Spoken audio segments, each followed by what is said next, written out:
This is the Lone Crater YouTube. We hope this video helps.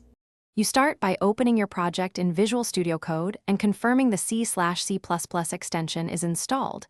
This controls Includepath behavior. Once done, open the VS Code folder in the Explorer and look for C++ properties. JSON.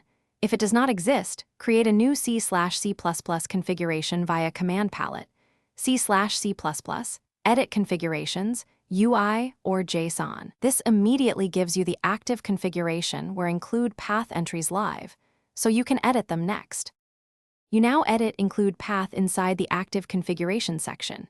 Use absolute paths for system headers or $workspace folder /subdir for project headers so IntelliSense finds them consistently. Add paths as strings inside the array, separated by commas, and prefer forward slashes on Windows for VS Code compatibility.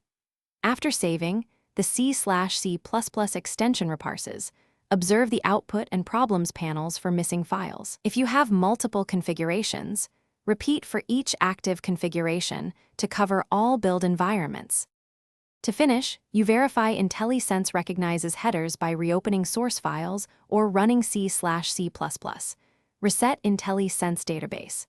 Make sure Includepath mirrors the compiler's actual include directories used by your build system so diagnostics match compiled behavior.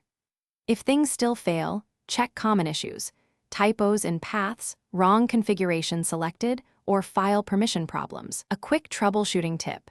Enable verbose logging in the C/C++ extension output and compare listed, include directories to your compiler's flags to spot mismatches.